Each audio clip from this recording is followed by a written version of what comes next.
Good morning and welcome back. तो मैं हूं सचिन रावत और हम सब आज फिर से मिल रहे हैं हमारे कंप्यूटर के लेक्चर में। तो हमने प्रीवियस लेक्चर में जावा लैंग्वेज स्टार्ट की थी, राइट, जिसमें से हमने उसका थियरी पोर्शन जो हमें पढ़ना है सबसे मेन थियरी पार्ट वो हमने स्टार्ट किया था। हमने प्रीवियस लेक्चर में देखा था, सबसे पहले मैंने चीजें बताई थी कि आप लोग को क्यों ये लैंग्वेज के लिए और क्यों हमें ये सब चीजें पढ़नी है, क्योंकि हमारे लिए कहते हैं इंपॉर्टेंस है। सेकंड चीज, जावा की हिस्ट्री के बारे में हमने बातें की थी, मतलब जावा लैंग्वेज क्यों बनी और जावा के अंदर बेसिकली क्या वर्क होता है। और उसके बाद फाइनली हमने एक टॉपिक वहां से कलेक्ट किया, ऑब्जेक्ट, और उस टॉपिक के ऊपर हमने बात करके हमने यानी ऑब्जेक्ट का जो कॉन्सेप्ट है वो सबके सामने क्लियर किया कि ऑब्जेक्ट के अंदर क्या क्या आता है। ऑब्जेक्ट अलग अलग टाइप के हो सकते हैं, ऑब्जेक्ट सेम टाइप के हो सकते हैं, अलग अलग टाइप के ऑब्जेक्ट्स होंगे तो कैसे आइडेंटिफाइड होंगे, सेम टाइप के ऑब्जेक्ट्स होंगे तो कैसे आइडेंटिफाइड होंगे, उनके बिहेवियर के ऊपर से कि उनका बिहेवियर मतलब कि क्या है, कि वो कौन से मेथड को फॉलो कर रहे हैं, सेम फॉलो कर रहे हैं, डिफरेंट फॉलो कर रहे हैं, तो वहां से हमें पता चलेगा, राइट। अब हम जो नेक्स्ट चीज जो आज सीखने वाले हैं वो वाली है कि भाई उसके बाद है क्लास।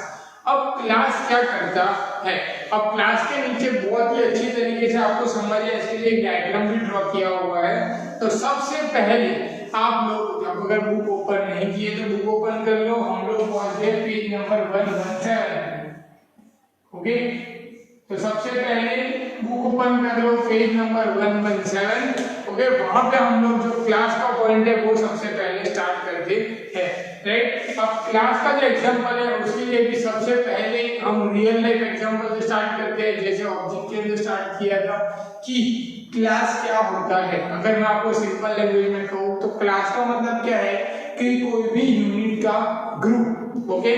कोई भी यूनिट होता है उसके ग्रुप को अगर हम मर्ज कर दे तो वो क्या हो जाएगा, जावा के लिए वो हो जाएगा क्लास, राइट। अब वो ग्रुप क्या है, वो सिमिलर भी हो सकता है या डिसिमिलर भी हो सकता है। जरूरी नहीं कि सिमिलर ऑब्जेक्ट्स का या सिमिलर लोगों का ये ग्रुप हो। जैसे कि हमने बात की थी, ये मार्कर है मेरे पास, ये मार्कर एक मेरी ऑब्जेक्ट है, राइट। अब ऐसी मेरे पास 10 मार्कर होगी तो ये 10 मार्कर का क्या हो जाएगा, मेरे पास एक ग्रुप, ओके। हमने बात की थी फैंस की, तो हमारे पास एक फैन है, वैसे मेरे पास 10 या 15 फैन है, तो ये सब क्या हो जाएंगे, एक ग्रुप। और इसको हम क्या कह सकते हैं कि पूरा एक क्लास है। ये क्लास किसका है, एक मार्कर का क्लास है, ये क्लास किसका है, एक फैन का क्लास है। तो क्लास एक इस तरीके से रिप्रेजेंट होता है, ये ग्रुप जो सिमिलर चीज है। अब हम ऐसे कैलकुलेट करते हैं कि हमारे पास एक रूम है, इस रूम में हमारे पास बहुत सारी चीजें हैं। जैसे कि फॉर एग्जांपल हम मार्कर से स्टार्ट करें तो मेरे पास मार्कर है, मेरे पास बोर्ड है, मेरे पास लाइट्स है, मेरे पास फैंस है, राइट, मेरे पास प्रोजेक्टर है, मेरे पास कंप्यूटर है। ये सब चीजें मेरे पास यहाँ पे अवेलेबल है, मेरे पास बेंचेस है, सारी चीजें मेरे पास अवेलेबल है। और ये सारी चीजें मेरे पास कहाँ है, इस रूम के अंदर ही है, इस रूम से बाहर नहीं है। तो मेरे लिए ये रूम भी क्या हो गया, एक क्लास। क्या हो गया, एक क्लास, कि भाई ये कलेक्ट कर रहा है सारी चीजों को, जमा करके एक जगह पे रख रहा है, ओके। ऐसे देखा जाए अगर वाइडर एरिया पे तो ये एक्चुअली रूम के अंदर क्या सारी चीजें इसके अंदर ही पड़ी हुई है, इसके बाहर नहीं है, तो ये क्या हो गया, एक क्लास। तो आप सबको ये समझना जरूरी है कि क्लास दो तरीके से अप्लाई होता है। पहला वो सिमिलर ऑब्जेक्ट्स को लेके चलता है और दूसरा वो अलग अलग ऑब्जेक्ट्स को लेके भी चलता है जो अलग अलग मेथड फॉलो करते हो, राइट। अगर ये सबको ग्रुप है तो उसका मतलब ये हो गया कि वो सिंपल कॉन्सेप्ट में वो क्लास है। Clear, okay. तो आई थिंक आप सबको क्लास का जो फंडामेंटल है यहाँ पे क्लियर हो गया, ओके। अब हम यहाँ से नीचे जो वहाँ पे डायग्राम बना है वहाँ पे चले जाते हैं और वहाँ पे क्या लिखा हुआ है कि पर्सन, ओके। अब पर्सन का एक उन्होंने क्लास बनाया हुआ है। अब ये पर्सन के क्लास के अंदर यहाँ पे अब आप देखो, यहाँ पे पर्सन का जो क्लास बनाया है उन्होंने, अब पर्सन के क्लास के अंदर उन्होंने अलग अलग ऑब्जेक्ट दिए हैं। क्या किए हैं, अलग अलग ऑब्जेक्ट है और हर एक ऑब्जेक्ट अलग अलग चीज कलेक्ट कर रहे हैं। जैसे कि पहला ऑब्जेक्ट है जो नेम कलेक्ट कर रहे हैं। क्या कलेक्ट कर रहे हैं, सिर्फ और सिर्फ नेम। जो दूसरा ऑब्जेक्ट है वो सिटी कलेक्ट कर रहा है। तो और दूसरा ऑब्जेक्ट के अंदर हम क्या डाल रहे हैं, सिर्फ सिटी। फिर तीसरा ऑब्जेक्ट है वो जेंडर सिलेक्ट कर रहा है, तो यहाँ से अगर हम क्या कर सकते हैं, जेंडर। फिर चौथा ऑब्जेक्ट है वो बर्थडे, और फिर क्या लिया है, फिर प्रोफेशन। ओके, तो यहाँ से बर्थडे और फिर प्रोफेशन। तो यहाँ पे ये अलग अलग जो 5 ऑब्जेक्ट्स है, ये अलग अलग 5 ऑब्जेक्ट्स क्या कर रहे हैं, अलग अलग वैल्यू को स्टोर कर रहे हैं। पर ये पांचों ऑब्जेक्ट को मिला के मतलब ज्वाइन करके एक पर्सन नाम का क्लास बनाया हुआ है कि भाई ये पर्सन नाम का जो क्लास है इसके अंदर ये डिटेल्स होगी। मतलब मुझे कोई पर्टिकुलर पर्सन की डिटेल चाहिए तो मुझे कहाँ जाना पड़ेगा, पर्सन की क्लास के अंदर, तब जाके मुझे पर्टिकुलर पर्सन की ये 5 के 5 डिटेल मिल सकती है। राइट, समझ आ गया। तो क्लास इसलिए इंपॉर्टेंट है, क्यों, क्योंकि अगर हमारे पास एक एग्जांपल अगर हम ऐसे लेके हमारे पास 100 लोगों की डिटेल अगर मुझे देखनी है, राइट, तो मैं हर एक को ढूंढने नहीं जाऊंगा, तो मैं क्या कर सकता हूँ, बाय इजीली अगर लॉजिकल में देखें तो मैं पर्सन की क्लास के अंदर जाके वहां से मैं उसको नाम सर्च करके देख सकता हूँ। बिकॉज मेरे पास पर्सन का क्लास अवेलेबल है, तो उसमें हर एक चीज अवेलेबल है, तो मैं उसको वहां से सर्च कर सकता हूँ। Okay, right. तो यहाँ पे पर्सन की क्लास के अंदर जो नेम है, सबसे पहले अगर हम नेम ले लें तो आप देखो वहां पे कि जो नेम है, तब वहां पे अलग अलग 5 ड्रॉ किए हुए डायग्राम। अब वहां पे सबसे पहले नेम है तो पांचों के अलग अलग नाम दिए हुए, जैसे कि एक है प्रोफेसर श्याम है, एक मिसेस दाना है, वहां पे मिसेस मीरा है, तो सबके अलग अलग नाम है और सबके नाम के आगे उनका जो सरनेम है, एक्सटेंशन है। जैसे कि प्रोफेसर है तो अगर आप डायरेक्ट समझ लो कि प्रोफेसर है मतलब वो कहीं पे टीचिंग फील्ड में है, राइट। तो अब यहाँ पे सबके नेम के आगे उन्होंने सबके अलग अलग नाम दे दिए और जिससे हम क्या कर सकते हैं, इजीली उसको आइडेंटिफाई कर सकते हैं। ओके, हम यहाँ पे ये बुक का एग्जांपल ले लेते हैं, यहाँ पे बुक का एग्जांपल लेते हैं। जैसे कि यहाँ पे मैं एक एग्जांपल लेता हूँ, यहाँ पे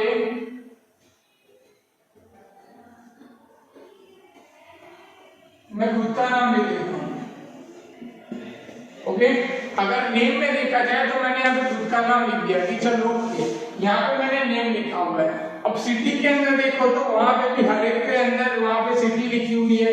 हम यहाँ पे हमारी मेरी खुद की सिटी सपोज डाल लेता हूँ यहाँ पे कि यहाँ पे मैंने डाल दिया अहमदाबाद। ओके, अब जेंडर में यहाँ पे मैं मेरी डाल देता हूँ जेंडर, डेट ऑफ बर्थ के अंदर यहाँ पे मैं मेरी डेट ऑफ बर्थ डाल देता हूँ।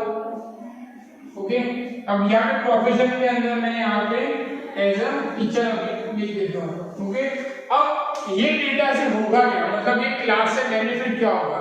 अब ये क्लास के अंदर ये मेरा डेटा फिट है, अब ऐसे 50 लोगों का और डेटा फिट है। अब मुझे अगर ढूंढना है तो मैं अपने आप को कैसे ढूंढ सकता हूँ, सबसे पहले तो नाम से ढूंढ सकता हूँ, दूसरी चीज क्या ढूंढ सकता हूँ, मैं अपने आप को एज अ प्रोफेशन से भी ढूंढ सकता हूँ कि भाई हाँ टीचिंग जो प्रोफेशन में है वो कौन से है, तो वहां से भी हम अपने आप को ढूंढ सकते हैं, राइट। या तो फिर बर्थडे यूनिक है तो बर्थडे के अंदर से भी आप सब ढूंढ सकते हो, वहां पे भी सभी की डिटेल्स दी हुई है और सभी की डिटेल्स सेव कहाँ हो रही है, बाय डिफॉल्टली क्लास के अंदर। अगर आप ऐसे देखो तो वहां पे 5 5 5 5 5 और 25 डेटा है और ये 25 के 25 डेटा कहाँ से हो रहे हैं, क्लास के अंदर।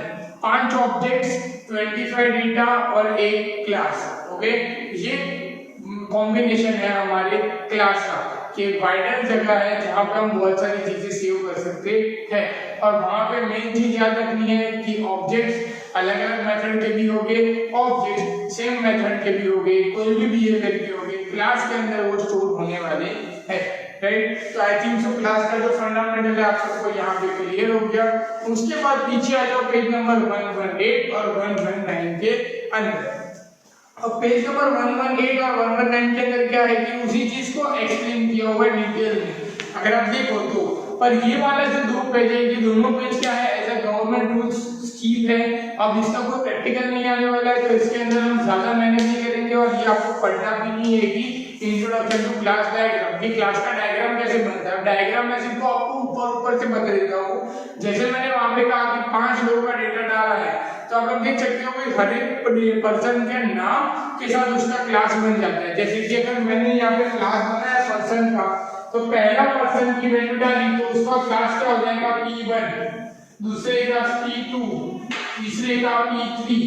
तो इस तरीके से हर एक पर्सन के आगे उसका अलग अलग क्या हो जाएगा, ऑब्जेक्ट्स बन जाएंगे और उसके अलग अलग ऑब्जेक्ट के अंदर वो सेव हो सकता है जावा के अंदर। ओके, मतलब कि अगर मैंने पर्सन नंबर क्लास बनाया है और 5 अलग अलग अगर मुझे वैल्यू डाली है तो P1 से लेके P5 तक में अलग अलग ऑब्जेक्ट्स क्लास डायग्राम के अंदर ड्रॉ कर सकता हूँ।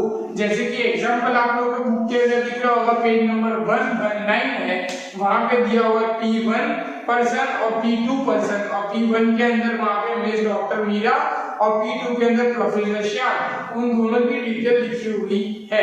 मतलब क्या किया कि P1 भी स्पेसिफिक है कि भाई उसी का है और P2 भी स्पेसिफिक है उसी का है। ये क्लास के अंदर उसका डायग्राम हम इस तरीके से भी बना सकते हैं, राइट। ओके, समझ आया आई थिंक। तो अभी इसके बारे में हम ज़्यादा बात नहीं करेंगे। फिर हम आगे चले जाते हैं, वहां पे नेक्स्ट पॉइंट है 120 जो है एनकैप्सुलेशन का। ओके, एनकैप्सुलेशन, अब ये कीवर्ड ऐसे है जो आप लोगों ने कभी सुने नहीं है। ओके, और ये कीवर्ड ऐसे है कि जिसको हम ऐसे डिटेल में एक्सप्लेन करने में तो बहुत टाइम लग जाएगा। ओके, तो मैं क्या करता हूँ, बुक के थ्रू चल रहा हूँ अभी के लिए, तो आपको थोड़ा अंडरस्टैंडिंग हो। पेज नंबर 120 पे चले जाओ, वहां पे क्या लिखा है, for any computer program to core element of the data function structure processor programming view, these two core elements are two separate entities where the object oriented programming view the as a single entity। okay, अब कोई भी computer है उसके लिए जो उसका structure है और जो उसकी प्रोसीजर है वो दोनों अलग अलग चीजें हैं। जैसे कि अगर मेरा कोई कंप्यूटर है, ओके, अब मेरे कंप्यूटर के अंदर अगर मैं कोई काम कर रहा हूँ तो उसका जो प्रोसेसिंग है वो अलग तरीके से चलेगा। ओके, और जो सेविंग मेथड है, मतलब कहते सॉफ्टवेयर और हार्डवेयर अगर हम कंसीडर करें तो दो चीजें अलग अलग होगी। ओके, ऐसे हम उसको कंसीडर कर सकते हैं। तो एज अ कंप्यूटर के लिए वो अलग अलग है, बट हम जावा के अंदर जो काम करेंगे उसको हम क्या करेंगे, मर्ज करके काम करेंगे। जो बाहर मतलब कि वर्ड, एक्सेल, पावरपॉइंट के अंदर जो काम होता है वो अलग अलग वे में होता है, पर जावा के अंदर हम उसको मर्ज करके काम करेंगे। मैं सीधा नीचे ले जाता हूँ, पैराग्राफ के नीचे जहाँ पे एनकैप्सुलेशन की डेफिनेशन दी है जो आप लोगों के लिए बहुत ही इंपॉर्टेंट है। तो आपको वहां पे उसी पेज में 3rd नंबर का जो पैराग्राफ है वहां पे दिख रहा होगा, the mechanism of providing a protection to data and method of a program is called the encapsulation. बहुत ही सिंपल डेफिनेशन है, ओके, जो आपको याद रहेगी। अब इन सब चीजों को निकाल के हम एनकैप्सुलेशन पे आ जाते हैं कि एनकैप्सुलेशन का मतलब क्या होता है। एनकैप्सुलेशन का मतलब ये होता है कि हमारा जो डेटा है उसको प्रोटेक्शन देना, उस डेटा को कहीं बाहर न जाने देना और उस डेटा को मैनिपुलेशन ना होना। मैनिपुलेशन का मतलब वो डेटा कहीं पे चेंज ना हो, ये सबका ध्यान कौन रखता है, एनकैप्सुलेशन रखता है। मैं बहुत ही सिंपल लैंग्वेज में आपको समझाता हूँ कि समझो फॉर एग्जांपल, हमारे पास यहाँ पे पर्सन नाम का क्लास है, हमारे पास नेम, सिटी, जेंडर, बर्थडे और प्रोफेशन नाम का ऑब्जेक्ट है, और उसके अंदर हमारे पास सचिन अहमदाबाद यहाँ पे मेल, डेट ऑफ बर्थ और प्रोफेशन टीचर लिख के हमारे पास ये डेटा है। हमारे पास अगर ऐसे देखा जाए तो न्यूमेरिक में कितने सारे डेटा है। अब इन सारे डेटा को एक प्रोटेक्शन में रखना, मतलब प्रोटेक्टेड वे में रखना, और ये डेटा चेंज ना हो सबसे पहले तो, मतलब कि सपोज मैंने यहाँ पे पर्सन के अंदर ये जो मैंने अपनी एंट्री की है ये P1 के अंदर अगर स्टोर है तो ये P1 के अंदर यही एंट्री स्टोर हो, जब भी मैं ये एंट्री को कॉल करवाऊं तो यही एंट्री कॉल हो, या ये एंट्री कहीं पे डिलीट ना हो जाए, कहीं पे ये एंट्री डुप्लीकेट कॉपी ना हो जाए, ये सब चीजों का ध्यान जावा के अंदर एनकैप्सुलेशन रखता है। इसी के लिए उसकी डेफिनेशन क्या है, to provide a protection of data. Okay, data का मतलब क्या कि हमने जो ये अंदर डेटा फिल किए है वो, फिर है मेथड्स। मेथड का मतलब हमने ये अलग अलग मेथड जो यूज की है ऑब्जेक्ट की वो, okay, of the program. Okay, right. तो आई थिंक सो ये चीज समझ में आ गई कि एनकैप्सुलेशन क्या कर रहा है, सिंपली कि हमारी जो चीजें हैं इन सबके अंदर सबका प्रोटेक्शन करता है। इन सभी चीजों का वो क्या करता है, ध्यान रखता है, और ये सभी चीजें कहीं पे मैनिपुलेट ना हो, कहीं पे कॉपी ना हो, कहीं से डिलीट ना हो, ये सब चीजों का ध्यान रखता है। ओके, ओके, अब यही चीजों को आपको जो बुक के अंदर लिखी है ये देख लो, जो फोर्थ पैराग्राफ है एनकैप्सुलेशन का सबसे लास्ट पैराग्राफ है, वहां चले जाओ, देखो वहां पे लिखा हुआ है कि encapsulation keeps the data safe from unwanted action and invented access by the outsider objects। मतलब क्या कर रहा है कि वो उस डेटा को सेफ रखता है दूसरे ऑब्जेक्ट्स के आने वाले बिहेवियर से, मतलब कि प्रोग्राम के अंदर ही दूसरे कोई ऑब्जेक्ट से वो रिप्लेस ना हो जाए। अब इसका मैं आपको एक सिंपल एग्जांपल देता हूँ कि फॉर एग्जांपल मान लो कि ये मैंने अपनी एंट्री P1 के अंदर सेव की हुई है, ओके।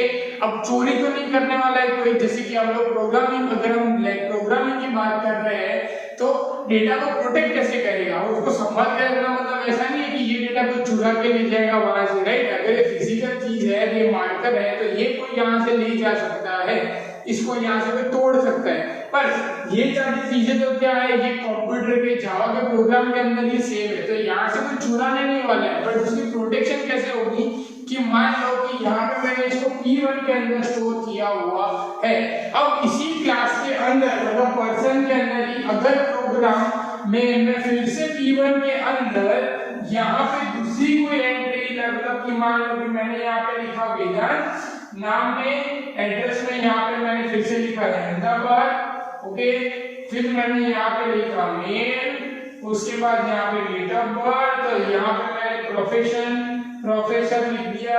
अब ये वाली जो एंट्री है, ये वाली एंट्री भी मैं P1 के अंदर अगर स्टोर करने जाऊं तो वहां पे एनकैप्सुलेशन हेल्प कर देता है कि भाई P1 के अंदर ऑलरेडी एक एंट्री पड़ी हुई है, तुम P1 के एंट्री के अंदर नहीं कर सकते, तुमको ये एंट्री कहाँ करनी पड़ेगी, P2 के अंदर। अगर बाय मिस्टेक P1 के अंदर एंट्री हो गई तो होगा क्या, या तो ये वाली डिटेल गुम हो जाएगी, या तो ये वाली डिटेल गुम हो जाएगी, या तो दोनों डिटेल गुम हो जाएगी, या तो ये वाली डिटेल की जगह पे ये वाली डिटेल जहाँ से रिप्लेस हो जाएगी। तो ये सारी पॉसिबिलिटीज हो और ये सारी चीजें ना हो, इन सब चीजों को रोकने का जो काम है ये किसका है, एनकैप्सुलेशन का। वो क्या करेगा, सीधा प्रोग्राम में एरर जनरेट कर देगा कि ऑलरेडी P1 नाम की एंटिटी वहां पे अवेलेबल है, P1 नाम का क्लास डायग्राम अवेलेबल है, तो आप उसके अंदर एंट्री कर सकते नहीं हो, और ऑटोमेटिकली ये यहाँ से P1 से हटके ये P2, P3, P4 जहां पे उसको जगह मिलेगी उस हिसाब से हम उसको स्टोर कर सकते हैं, और हम उसको अलग नाम भी दे सकते हैं। तो एनकैप्सुलेशन हमें यहाँ पे इस तरीके से हेल्प करता है, ओके। वहां पे फिर एक इंपॉर्टेंट लाइन है जो आपको देखनी है, जो सेकंड लास्ट लाइन है एनकैप्सुलेशन के अंदर ही, only the object that owns the data can change its content, other object can view or change this data by sending message to the owner, okay। अब इसका मतलब क्या है कि एनकैप्सुलेशन और हमें क्या चीजें की प्रोटेक्शन देता है कि अगर ये जो डेटा है इसको चेंज कौन कर सकता है, जिसने उसको डेवलप किया है वही, और कोई चेंज कर सकता नहीं है, राइट। और लोग क्या कर सकते हैं, उसको सिर्फ देख सकते हैं, पढ़ सकते हैं, अगर उन्हें बदलना है तो इसका जो ओनर होगा उसकी परमिशन आपको लेनी पड़ेगी, वरना आप उसको बदल सकते नहीं हो, राइट। इसका एकदम सिंपल और अच्छा एग्जांपल अगर मैं आपको दूं तो आज भी आप लोग कोई एप्लीकेशन इंस्टॉल करते हो अपने फोन में, वो छोटी हो या बड़ी हो, कोई भी एप्लीकेशन इंस्टॉल करोगे तो आपको अलाउ का ऑप्शन पूछता है, क्यों, बिकॉज वो आपकी परमिशन मांगेगा कि हम आपके ये डेटा को एक्सेस कर रहे हैं, तो वहां पे भी क्या कॉल हो रहा है, डायरेक्टली या इनडायरेक्टली, एनकैप्सुलेशन। एनकैप्सुलेशन क्या कर रहा है वहां पे कि भाई हाँ ये फोन का ये ओनर है, we have to take a permission then we can access the data. तो ये एनकैप्सुलेशन का काम है कि हमारे डेटा को सेफ रखना, हमारा डेटा कहीं पे जाए नहीं, और अगर कहीं पे डेटा पास हो रहा है तो वो ओनर की परमिशन से हो रहा है, राइट, उसके सिवा वो परमिशन से चेंज होगा नहीं।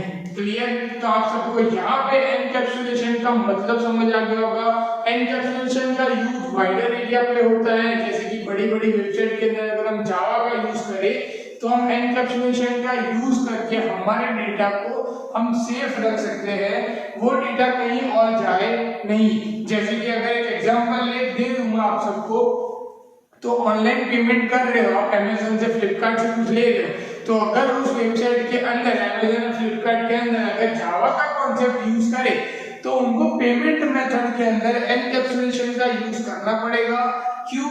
बिकॉज वो क्या करेगा कि उसकी जो डिटेल्स है, जो कोई पेमेंट कर रहा है उनकी डिटेल्स है, वो कहीं और ना चली जाए, सिर्फ अमेज़न और जो पेमेंट कर रहा है उसके पास ही रहे। मतलब जो पेमेंट गेटवे है वो एकदम वहां पे सिक्योर रहे, इसके लिए कोई और थर्ड पर्सन वहां पे उस डेटा को हैक करके, उस डेटा को मैनिपुलेट करके उनकी कार्ड की डिटेल चेंज ना कर दे। इसके लिए हम लोग क्या कर सकते हैं, एनकैप्सुलेशन का यूज वहां पे भी हम कर सकते हैं।